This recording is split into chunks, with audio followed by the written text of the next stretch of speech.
Welcome, friends of the Greasy Shop Rag. Today we're going to take a look at a Husqvarna 460 chainsaw. The customer complaint is that it's making a weird noise. So let's kind of dig into this a little bit. Quick look underneath.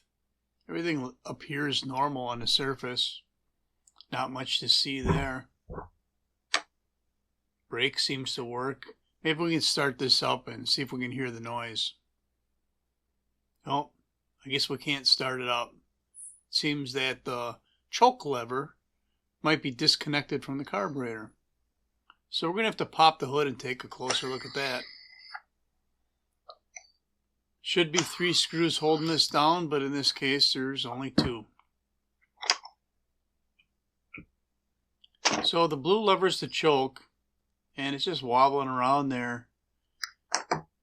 And when I take a closer look here, I'm going to see that. Oh, we got some schmutz. We got to get rid of that. There we go. I'm going to see that it's not connected. These things pop out from time to time, or sometimes they get worn out and they just won't stay in there anymore. But we snapped it into place and it seems to be holding for now. This little rubber dust cover on the throttle linkage, that's kind of out of place. Put that where it belongs. Then maybe we can finally start this thing up and see if there's a noise.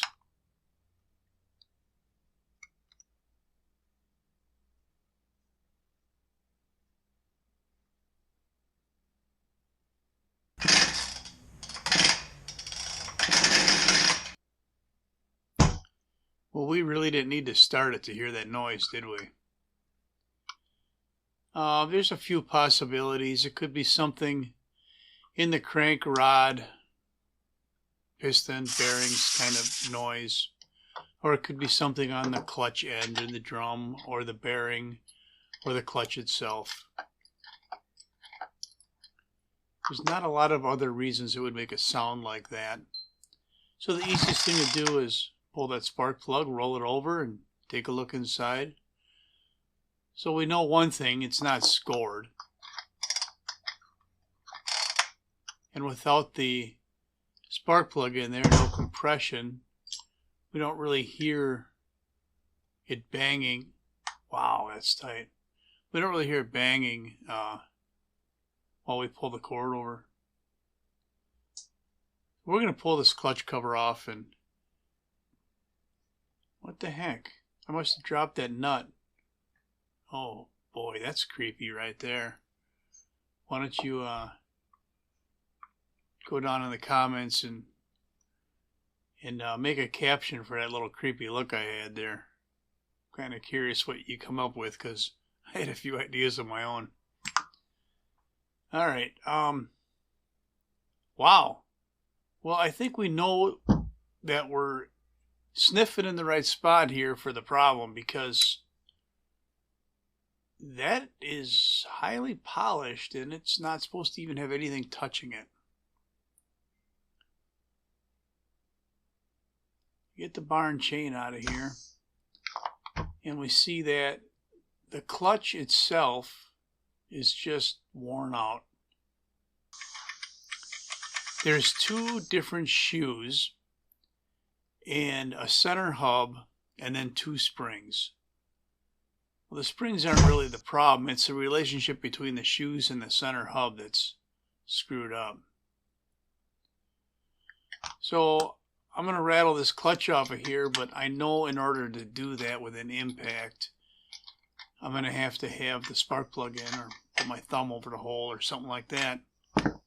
So I might as well just put that plug back in right away. Let's grab the special tool for removing the clutch. Remember, this is reverse threads. This is an older video, so this is one of the first times I used this impact.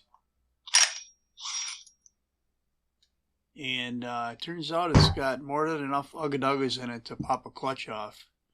And since I recorded this video, or this repair, probably a year ago, I've used that impact quite a bit. It's turned out to work quite well. Looks like our worm gear is good and our oil pump looks good. We're not even going to worry about those pieces. We tap our fingers a little bit and figure out what to do next. What am I digging for? Gotta be something. Grease. We're gonna grease the clutch needle bearing. Put a little bit on the crankshaft as well. More than enough grease on there.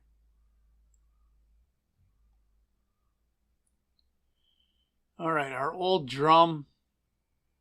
I mean, we can clean this up and reuse it.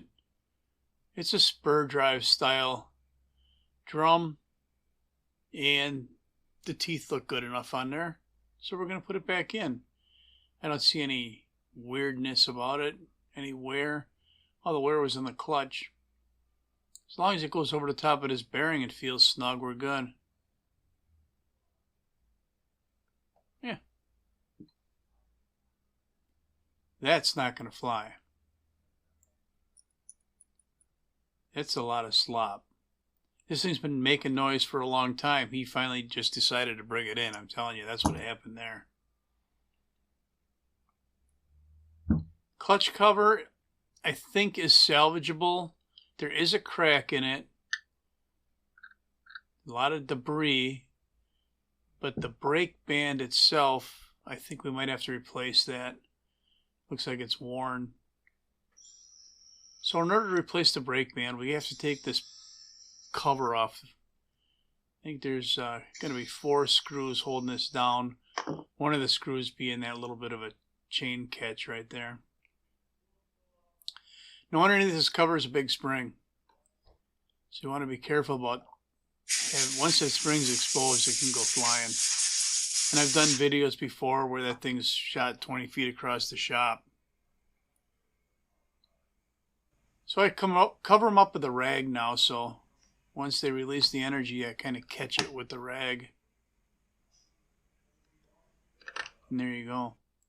And our goal here is going to be to clean everything up while we replace this brake band. Blowing some of the schmutz out of there right now. There is a little E-clip right here.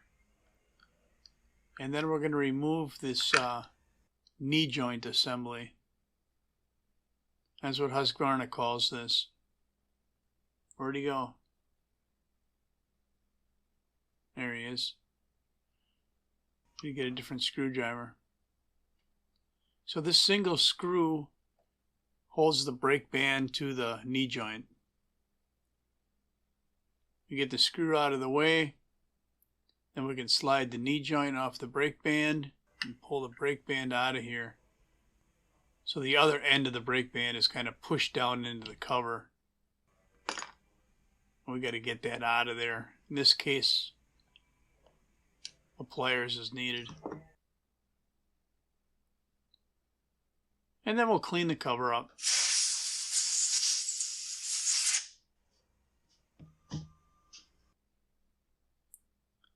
Alright, here's our new brake band. And you know, because the brake is a safety piece, you know, that's kind of why we're replacing it. It was worn thin in a couple of spots, and you know, why risk it, right?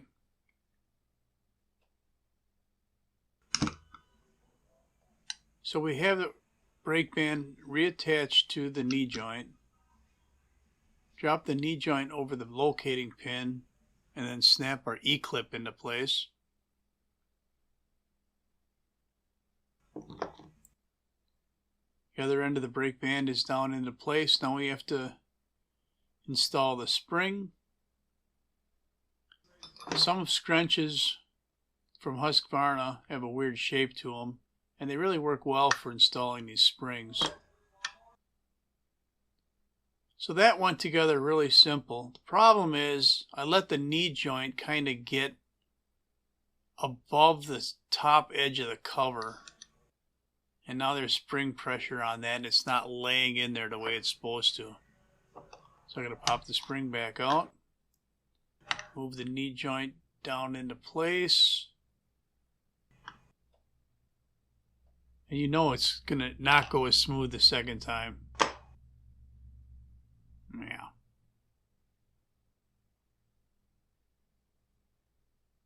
There we go. Yeah, now that knee joint's sitting where it should be. So I'm going to put some grease on all this stuff. Now, some people run these dry. I like to lubricate them. I mean, the factory lubricates them, so why not, right? That little bushing I'm putting on right there, a lot of times that bushing is destroyed, and you want to replace it because that bushing lines up the back of that whole brake cover. You know, you got the studs on one end, and then you got that bushing on the other end. If that bushing is missing, that cover can kind of sit in there crooked. And if it sits on there crooked, then that brake band can touch the drum while the thing's running. You don't want that. It'll just wear out the brake band. It looks like we were missing a screw. I had to go grab a different screw.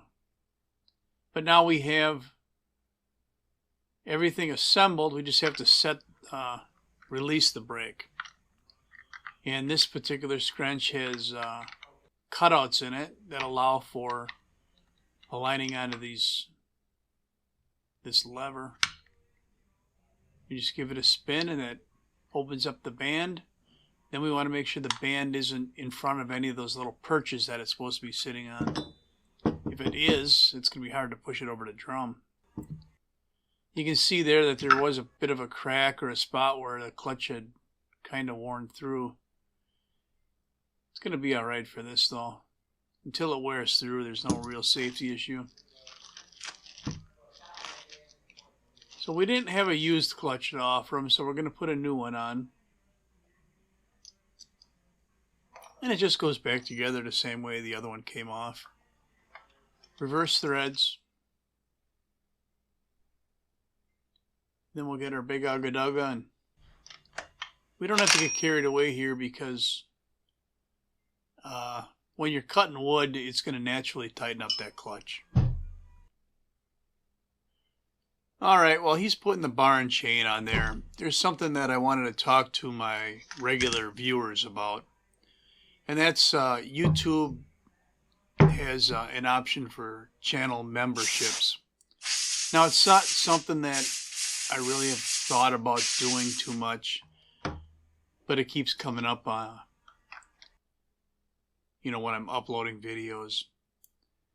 And I started thinking, well, what could I even offer that would be worth purchasing a membership? And the only things I can really come up with were maybe some, in-depth videos or behind-the-scenes videos. And I kind of thought, well, I could just make those videos for everybody, right? And then I thought, well, maybe channel members could have more exclusive replies to comments, because as the channel grows, I'm not going to be able to answer every comment, right? But if a member's got a little icon next to his name, I would make sure to reply to those comments. Yeah, I mean, whatever. I guess that's a perk.